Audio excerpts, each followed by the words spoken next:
د خبرونو سرټکی په کندوز کې د افغانستان د خپلواکۍ 103 کلیزه لمانځل د دغه لمانځنې پر مهال د افغانانو پر یووالي ټینګار شوی دی. د کندوز امنیتي سرتیرو له لورې د نشهیي توکو د قاچاق په تور د 3 تنو نیول کېدل. مسؤلین وایي دغه کسان یې تېره ورځ د کشفي معلوماتو پر اساس له نشهیي توکو سره یو ځای نیولي دي. او د دشتیارچي ولسوالۍ د ښاروالۍ د عوایدو زیاتوالی. مسؤلین وایي د ستونزو سره سره یې بیا هم د تېرو کلونو په پرتله عواید زیات شوي او راتلونکي لپاره د عوایدو په لا لوړوالي ټینګار کوي.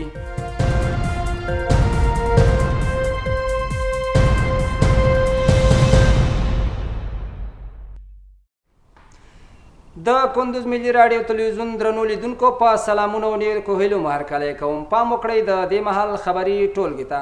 زه اسماعیل کلیوال یم. په کندوز کې د یو لړ ځانګړو مراسمو په ترڅ کې د ملکي او پوځي مسؤلینو له لورې د هیواد د خپلواکۍ د بیرته ګټلو 103 کلیزه ولمانځل شوه. د دغو مراسمو ویناوالو له انګریزي استعمار څخه د هیواد ازادۍ د دې خاورې د مجاهدینو او ولس قربانۍ وبللې او د افغانانو پر یووالي او وحدت یې ټینګار کوو. پام وکړئ په دې اړه چمتو شوي راپور ته. د انګریزي استعمارګر نظام څخه د هیواد د ازادۍ د ترلاسه کولو 103 کلیزه د ملکي او پوځي مسؤلینو او سلګونو تنو کندوز ښاریانو په ګډون د خاصو مراسمو په لړ کې ولمانځل شوه. وینا کوونکو د یرغلګرو د منګلو څخه د دریم ځل لپاره د هیواد د ازادۍ اخیستنه د مجاهد ولس سرخندنې او ځان تیریدنې وبللې او د دې هیواد د میشتو قومونو څخه یې وغوښتل چې د اسلامي امارت د پایښت لپاره هم خپل وحدت او یووالی وساتي. جهاد امروز هم بر بالای ما و تو فرض عین است دوستانی عزیز.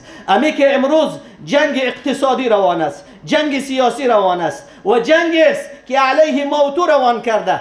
زن ما و تو، دختر ما و تو، دختر مسلمان، نواسه مسلمان، پدر کلان و بابایش عالم و امروز علیه نظام اسلامی استاد می شود و از نظام دموکراتیک و از نظام دموکراسی، نظام غربی، نظام اروپایی او دفاع میکنه و هر روز بیرق ها و نام ها و به نام این و آن اونها در جاده ها میبراید. اینا کیا هستند؟ ای از این امت مسلمه اولاد ما و تو هست و ای را کی فریب داد و ای شکاری کی شد؟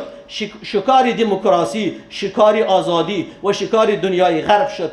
افغانستان په تیرو 100 کالو کې درې ځلې د نړۍ د ابرقدرتو هیوادونو لخوا تر یرغل لاندې راغلی، خو د هیواد میړنیو او غیرتي وګړو وکړای شول چې اشغالګرو ته ماتې ورکړي او هیواد ترې آزاد کړي. دا یو تاریخي ورځ ده د افغانستان د مسلمان ولس په تاریخ کې. دا یو لویه ورځ ده د افغانستان د مومن ولس په تاریخ کې او لله الحمد د 103 کالو نه را په دې خوا د غرب نور داړه او د شرق نور داړه الله رب العالمین په دې پاک خاوره کې ذلیل او شرمنده کړه. په هیواد کې د اسلامي امارت د واکمنېدو راهیسې د لومړی ځل دی چې د هیواد د خپلواکۍ د کلیزې څخه په مرکز او ولایتونو کې درناوی او لمانځنه کیږي. د کندوز امنیه قومندانۍ رسنیز دفتر په دې ولایت کې د نشهیي توکو د قاچاق په تور د 3 تنو د نیول کېدو خبر ورکوي.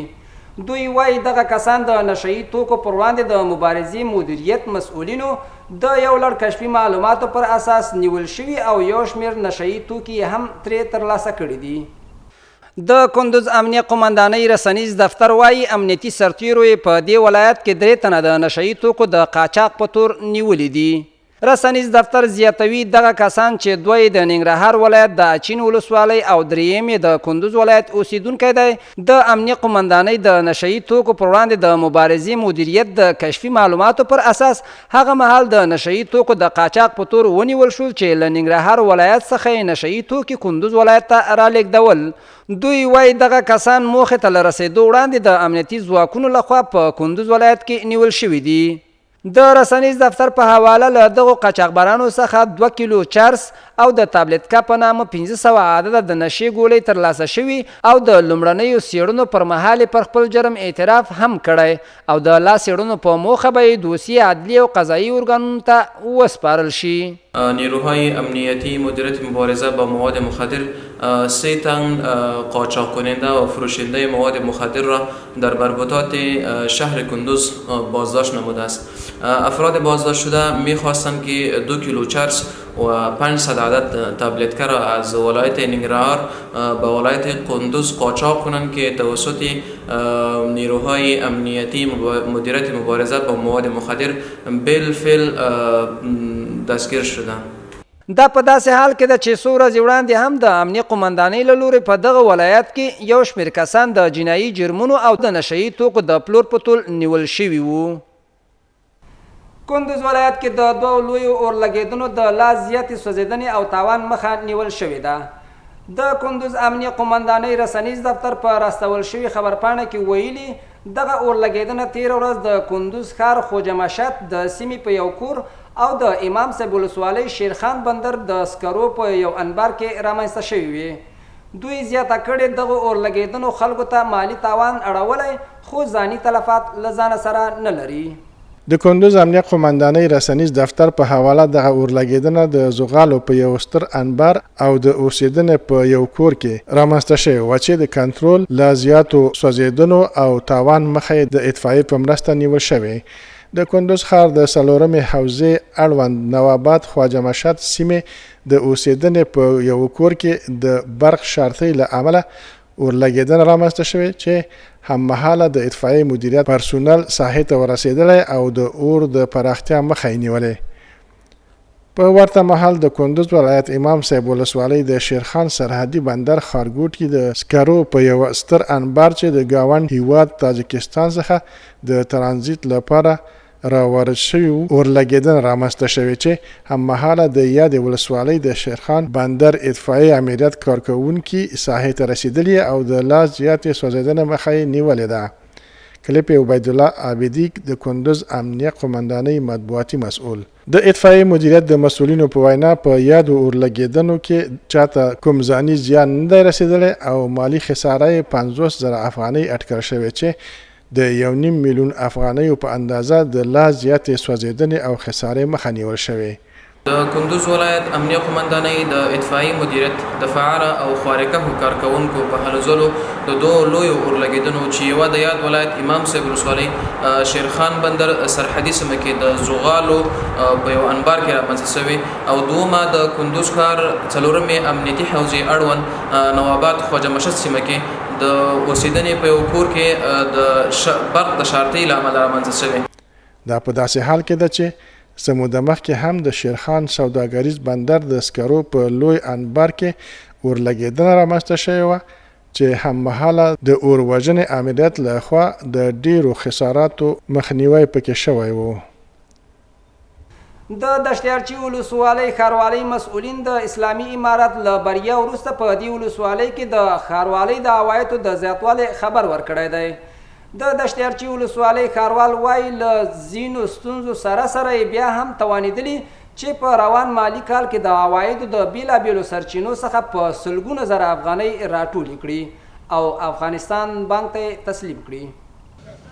په کندوز کې د یو شمېر دولتي ادارو د عوایدو له زیاتوالي وروسته د دغه ولایت د دشتیارچي ولسوالۍ ښاروال هم د اسلامي امارت له فتح وروسته د دغه ولسوالۍ د ښاروالۍ د عوایدو د زیاتوالي خبر ورکړی دی.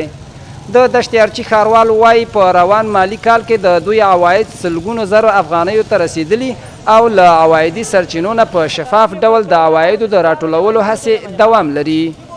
عواید زموږ د 400 تقریبا 3,450,840 افغان دي.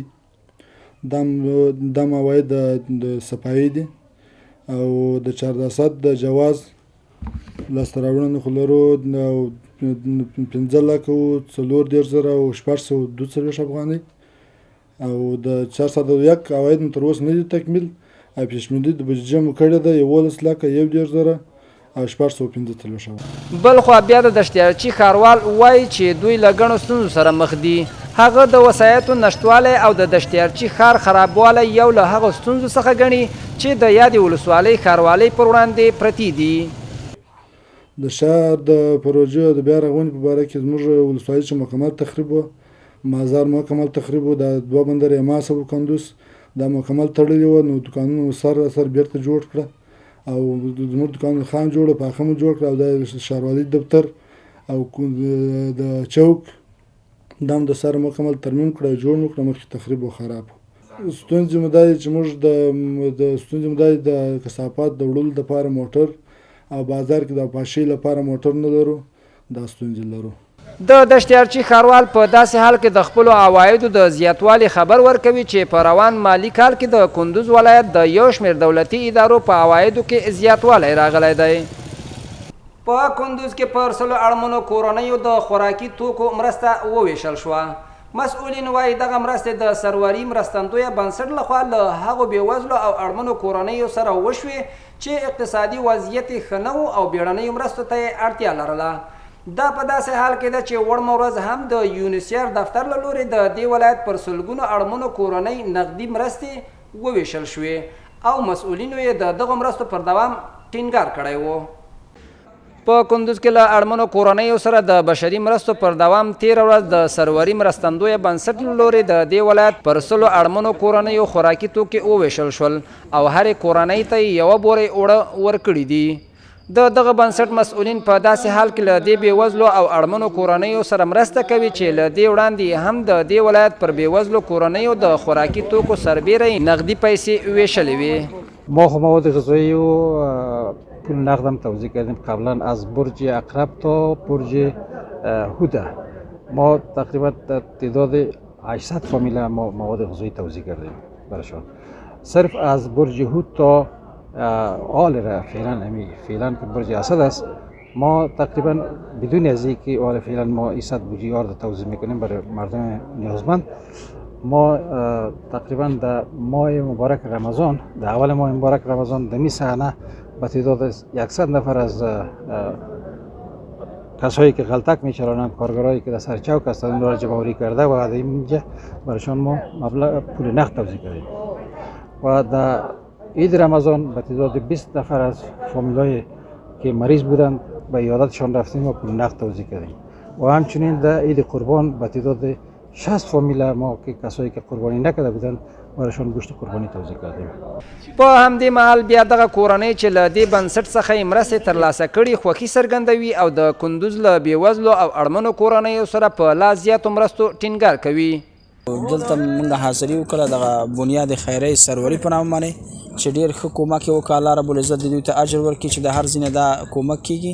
الهي العالمین د هغو ټولو ته اجر ورکړي. دلته موږ ته په خپل هر چا ته خپل حق د کومک چې کوم ورته ټاکل شوی و همغه یې ورته ورکړ. نامنویسي سروې کړې وه. بعد سروې نه چې دی دا حق په کامل طریقې سره مستحقین ته وسپارل شو. که ما از اینا تشکری میکنیم. واقعا یک برنامه دلسوزانه است برای مردم بوضعیت کندوز. امیدوار هستیم که کمک از اینا باز هم ادامه پیدا بکنه، برای فامیل های بیشتر و نیازمندای بیشتری کمک بکنن، چون در شرایط فعلی یک ضرورت است که برای مردم های مستحق و حساب مردم هایی که اونا نیاز دارن از طرف بنیاد خیری اینا و سایر هموطنان عزیز ما که اونا متمول هستند و توانمندی از را دارن. امیدوار هستیم که این برنامه را اونا هم ادامه بدن. د سروري مرستندویه بنسټ په داسې حال کې د کندوز له دغو بېوزلو اړمنو کورنیو سره د خوراکي توکو مرسته کوي چې له دې وړاندې هم د خپلو بشري مرستو پر دوام د کندوز پر 800 بېوزلو کورنیو خوراکي او نغدي مرستې ویشلې وې. د علي آباد ولسوالۍ کروندګرو د میو کنځلو او د جوارو د حاصلاتو له کموالي شکایت کوي او وایي چې د وریجو کمښت یې زیات حاصلات درلودل خو سږ کال د وچکالۍ له امله یې پر خپلو کروندو شولې نه دي کرلي. دوی له حکومت او مرستندویو موسسو څخه د بشري مرستو غوښتنه کوي. علي آباد د کندوز ولایت یوه له کرنیزو ولسوالیو څخه ده چې د بغلان کندوز په سیند کې د وچکالۍ او د اوبو د کمښت له امله یې سږ کال د وریجو کښت په ټپه درېدلی چې کروندګر یې اندېښمن کړي دي. شغلی نشد، یعنی موش و چیز جور میشه. موش مکه خرچ میکنه، تراتر پول نمیکنه. تراتر 100 2500. از اول خدا از حکومت خود توقع داریم که از همین کمک‌ها برای ما یک کمی همکاری کنه که ما همین تفلک‌های خود از زمستان سخت بیرون کنیم. د دې ولسوالۍ یو له تجربه لرونکو کاروانګرو څخه محمد شاه وایي دا لومړی ځل دی چې د بغلان کندوز د سیند د وچېدو شاهد دی. دغه بوډا بزګر زیاته کړې چې که دولت ورته پام ونه کړي دوی به په راتلونکي ژمي کې له اقتصادي ستونزو سره مخ شي او بد ژوند به ولري. قدر سال شالیکاری میشد، کلی جا شالی میشد. امسال ماش، مکه، جواری چیزا شده، کنجد شده. هنوز خشک سالی ماشام قدر پلی نگرفته. یک ساعت تراکتر 2000 پر لالم هم خشک شد. په همدې حال د علي آباد ولسوال ملا اسدالله سالم وایي چې د وچکالۍ د مخنیوي او د خلکو د لاسنیوي په موخه یې له نړیوالو خیریه مؤسسو سره د همغږۍ ګډه غونډه جوړه کړې تر څو د علي آباد خلکو ته د خوراکي توکو مرستې پیل کړي. موږ موده مخکې د WFP له کارمندانو سره هم مجلس درلود او له هغو نه موږ تقاضا وکړه چې د دې ولسوالۍ خلک ډېر زیات زیانمن سوي دي، باید تاسې خاص توجه ورته وکړئ. هغوی هم موږ سره کلکه وعده وکړه چې انشاءالله موږ او نورې خیریه موسسې به موږ په هماهنګۍ د علي آباد ولسوالۍ ته خاص توجه وکړو. د علي آباد ولسوال وچکالي یوه انسان وژونکې پدیده ګڼي او ډاډ ورکوي چې د افغانستان اسلامي امارت مشرتابه به د دې ستونزې د هوارۍ لپاره کوټلي ګامونه پورته کړي. په بغلان ولایت کې له انګلستان څخه د هیواد د خپلواکۍ د بیرته ترلاسه کولو 103مه کلیزه په شاندارو مراسمو کې لمانځل شوې ده.